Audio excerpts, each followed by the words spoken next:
engaged in roundtable discussions.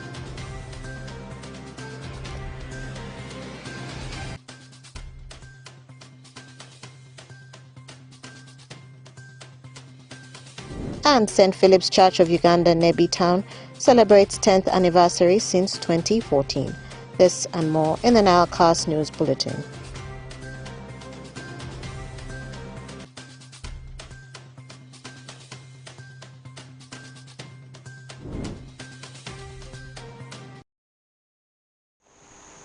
It's the 14th of October 2024. You're most welcome to the NILE on West Nile Television. Let's dive straight into the stories that have made headlines tonight. Arua City Councillors came together to deliberate on the matter to hand over the finishing of the construction of Arua Clock Tower Monument in Arua Hill Roundabout from the Development Infrastructure to MTN Uganda. Take a look. In a special council sitting today chaired by the Speaker of the Council, Yako Teddy Gloria, Arua City councillors came together to deliberate on matter to hand over finishing of the construction of the Clock Tower Monument located on Arua Hill Roundabout from Development Infrastructure to MTN Uganda. This shift comes at a time where the project has stalled for several months now over alleged financial constraints faced by the developer. Close sources also confirmed that Development Infrastructure and MTN Uganda are ready to see the partnership deal go through after reaching an agreement. The motion to approve the partnership deal between the telecommunication giant and the City Council was presented by the leader of government business to Council Injikuru Millicent Mili and guided by the town clerk Chasanku David, which generated a heated debate as the leaders cautioned the legibility of the agreement between the entities. Madam Speaker,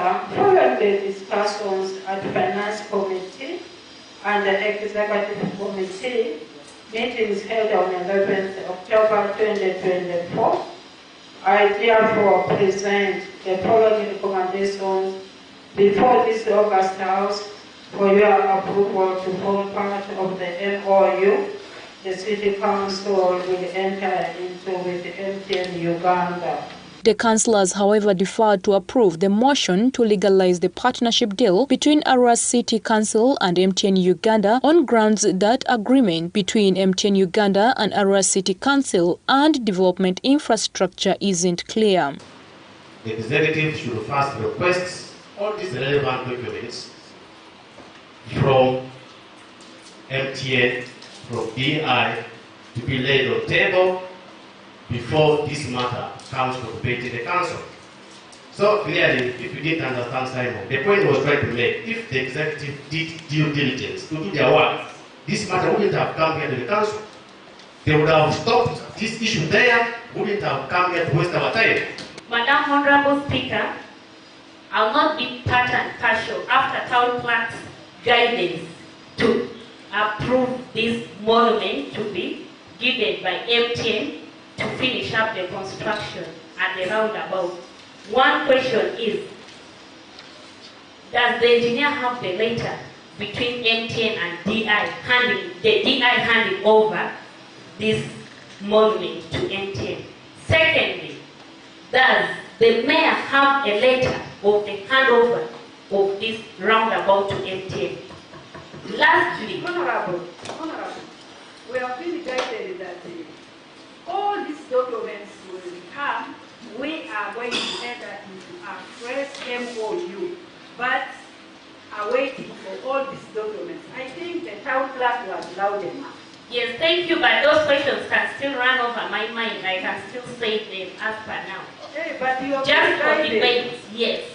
I know I'll be guided. Let's this council, I will say, all these documents be corrected and presented before this council, and we should know that we are putting something which does not have legal implications afterwards.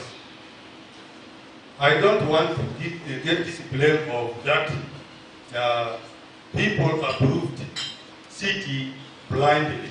So this time our eyes are open. We need to approve something in broad daylight, which is beneficial to the people we are representing. After a heated debate on the matter by the councillors, the leader of government business accepted the defer and the subject matter was adjourned to the next council sitting so that the required documents can be presented before the members. As part of the deal, after finalizing the works, MTN Uganda will be in charge of the facility for the next 10 years. The company will also pay 10 million Ugandan shillings annually to the city council and maintaining the areas around roundabout as well as giving back to the community through corporate social responsibility. Farish Majid, Masi Draru, reporting for West Nile TV, Nilecast. More in our stories this evening. Landi International, with support from Honorable Evelyn Anite, the State Minister for Privatization and Investment, donated the assorted goods to Goli Mixed Primary School to help address the challenges of the lack of scholastic materials in Jupangira Sub-County, Nebi District. Take a look.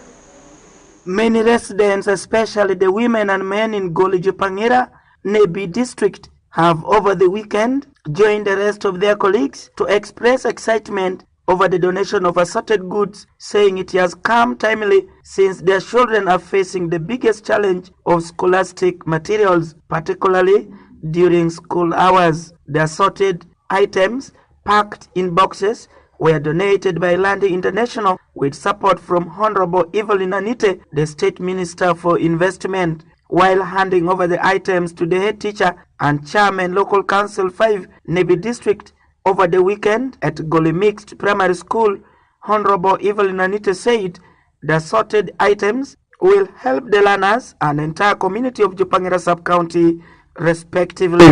The reason why I've visited Goli is because I am a wife in Goli, first of all.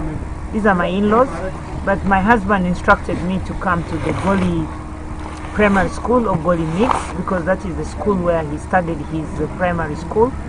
And since they're preparing for 100 years of Goli Primary School, I needed to visit and know their needs. And I'm happy to have known their needs of classroom blocks and also desks. And I am committed to giving them on the centenary, which is next year, at least 100 desks for the Goli Primary School. This is a thank you from my family, especially my husband, who was once a student, a pupil in that school. But we could not just come as visitors like that. I know that Goli is a place where my wedding place was. I also wedded in the cathedral, and we had to visit the religious leaders, and I've met all the priests in Nebi Diocese However, Honorable Emmanuel Orombi, Nebi District Chairperson, commended Honorable Evelyn Anite for helping the people of Jupangira Sub-County with such an offer. He added that many women, children and men will benefit very much from these assorted items. Man LC para peruti uronya antu zindunyati para winjuma. Then wagamwa masha kisha dibedu pay plan. Dong pin matin dong udogo loko lembe. Manyawuru sama pinwa beloro honorable minister jarimune choro pinyu kadu size pa pinyu makeni iwa. Yomi iwa wara elufu abusiel jakachelo pachingu. The assorted goods donated includes shoes, school bags, sugar, wheat flour, among others. Alfred Jawok, West Nile TV, Nilecast. And more in our stories this evening. During an engagement of elders in a round table by the woman member of parliament for Ajumani District, Honorable Jessica Ababiku, representatives of the elderly persons have called upon the elderly people to exercise regularly. Take a look. Representatives of elderly persons have been called upon to exercise better elderlyhood through regular exercise. This call was made during the engagement of elders in a roundtable discussion by the woman member of parliament, Ajumani District, Honorable Jessica Ababikum, which is aimed at creating awareness on the available ongoing government programs. According to Peter Tabandata, the resident district commissioner, Ajumani District, over the weekend, it's the fitness daily exercise exercise that has kept the elders alive to date. He emphasized the relevance of elderly persons in the community. The resident district commissioner applauded the woman member of parliament for Jumani district for roundtable discussions with all the categories of people on addressing the government ongoing programs. With a good hard work, with a good exercise, some of us have gone to bonuses. So I think we need to thank God also for keeping us. A place where there is no elder, I tell you, it's a total mess. Because elders know the history of yesterday, they will be the ones to tell us. Elders know where we have come from and where we are going, they will be the ones to direct us. The elders are the ones who know which boundary and which boundary, they are the ones who tell us and we have to follow. So it is very, very important when you have elders, you have a very big opportunity. John Madra, chairperson for elderly persons from Pachara sub-county, appealed to the government to upgrade at least one health center into grade 3 since his area has only one private health center. He further cautioned the government for failing to install electricity in government facilities in his area. Suru Simon Baru, the paramount chief of Madi based in Greater Ofwa, appealed to fellow elders to form groups in order to benefit from government projects such as goat rearing, among others. Paramount Chief also called upon the elders to check on their health status frequently so as to live longer. I would like to thank the NRM government because they have also done a lot for the older persons. Like this program of the church, they are given 25,000 monthly. And there is a program also for them from 60 years to 79 years. Whereby you can be in a group of 5 or more, then you select your project and you benefit. But my appeal to them is our elders is that they should be in groups, at least select projects like goat keeping, chicken, poultry, and my appeal also to them is also to check in the health centers to check their body. Because most of the elders, when you are from 40 years, you don't check up your health. That's why most of our elders are dying. So I'm appealing to them to go and check their health. They also eat nutritious food, tested one. The roundtable discussions are basically entitled to all categories of people in Ajumani to create awareness on government available beneficial programs. This has been categorized in 4 groups ranging from women, youths, elderly persons and persons with disability. Onjima Alan Masidraru reporting for West Nile TV, Nilecast. More in our stories this evening. During a celebration of the 10th anniversary of St. Philip's Church of Uganda held at the church premises in Nebi Municipality, His Grace Dr. Henry Luke Orombi has commended the good work done by the founders of St. Philip's Church in Nebi Town Church of Uganda in providing free land for the construction of the church to help bring the church services near to the Christians at Afere Church of Uganda. Alfred Jawok reports. The Archbishop Emeritus Church of Uganda, His Grace Dr. Henry Luke Orombi, has commended the good work done by founders of St. Philip's Nebi Town Church of Uganda in providing free land for the construction of the church, which later accorded to help Christians who could not go for church services at Afere Church of Uganda. His Grace Dr. Henry Luke Orombi made this remark on Sunday during the celebration of 10th anniversary of St. Philip's Church of Uganda held at the church premises in Nebi Municipality. According to the man of God, the celebration is a milestone for the entire diocese as far as preaching the good news of Jesus Christ is concerned. We used to worship in the hospital. They were very kind, they gave us their home. But you decided you needed a place you call your own. We can thank the hospital for their generosity. But you're only begging. And the beggar is never rich at all. So you made a decision that you will build a church. And you worked hard. And you produce a church here. Very, very. yours is yours. And this is your center now. And take a bit It may look small, but we shall increase it. I was in All Saints Cathedral. Meanwhile, Venerable Canon Jim Oweka, Archdeacon Nebi Urban Archdeaconry, appealed to the church leaders to expedite the process of establishing a nursery school to help the young generation obtain quality education nearer to the church. To this level, it has costed you much. But God is the God that can reward you back for everything that you have done. So I don't have much to say. I only want to welcome. St. Philip's Nebi Town Church was established in 2014 by communities of the entire Nebi Town in Nebi General Hospital, and later Good Samaritans offered land where construction of the church started, and it has total population of over 1,724 believers, and there are 3 services held at the church. Alfred Jawok, West Nile TV, Nilecast.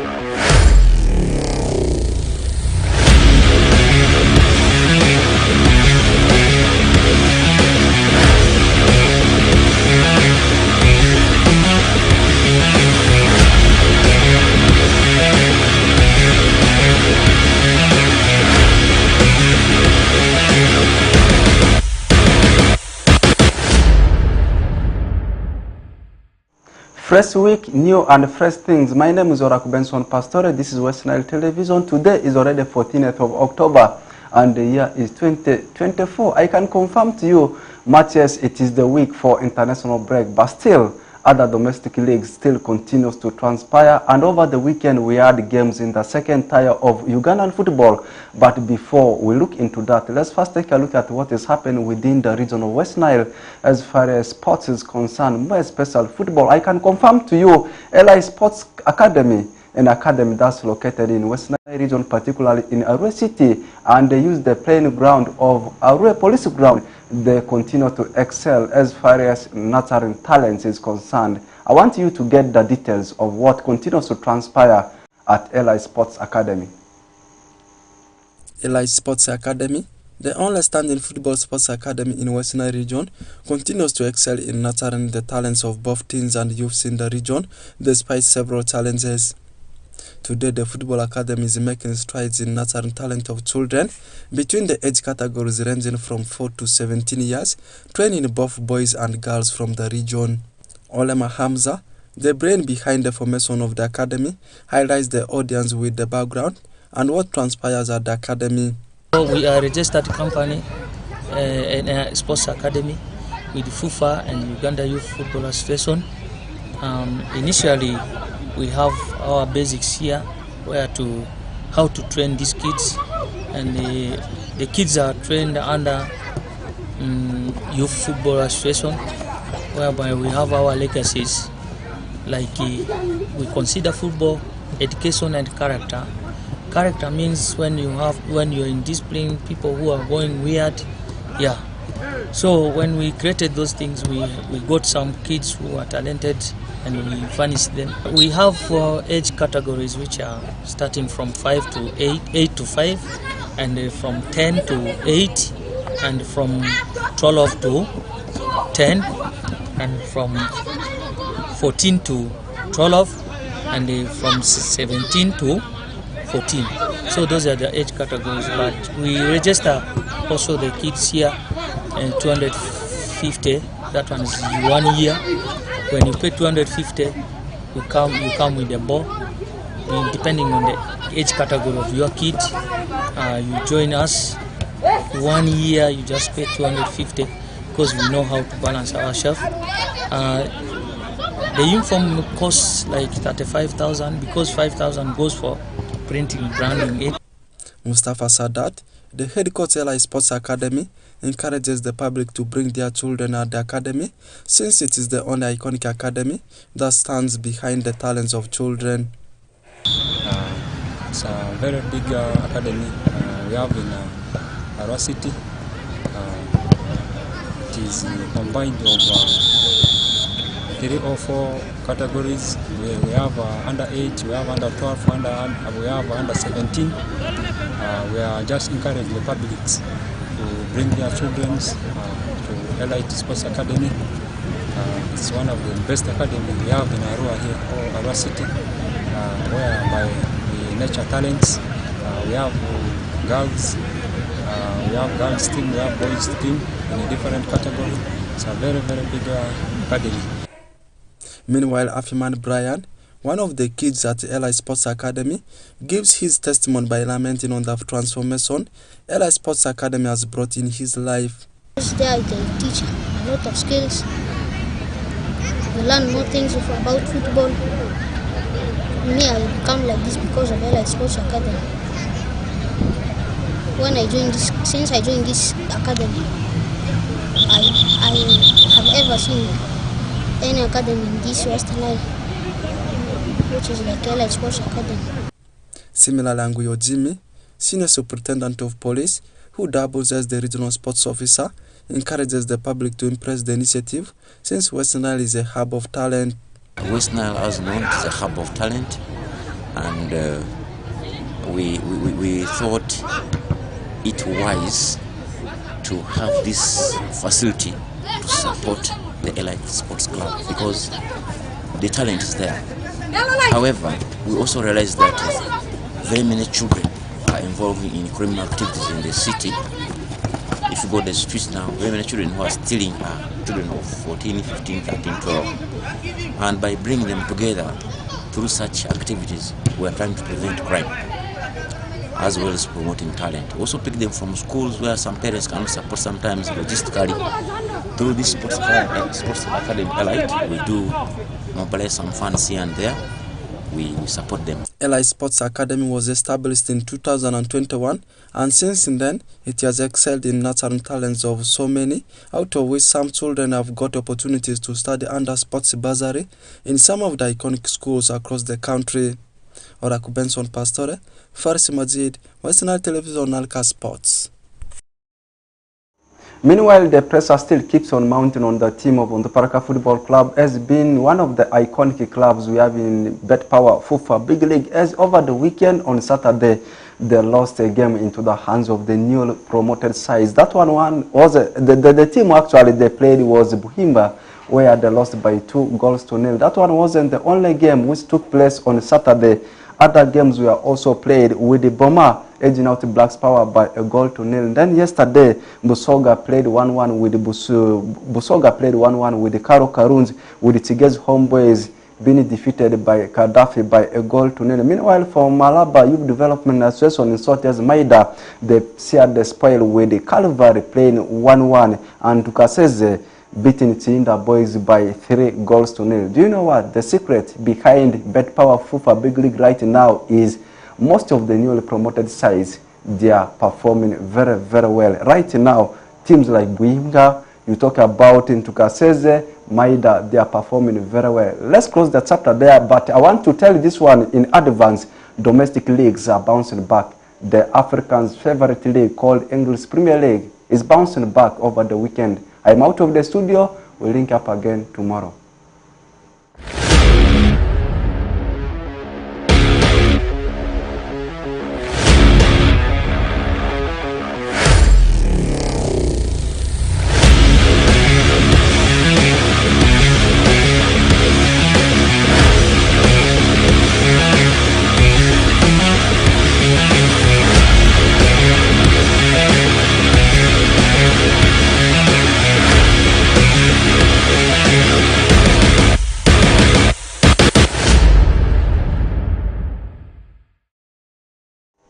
Thank you, Oraku Benson Pastore, for that sports news. And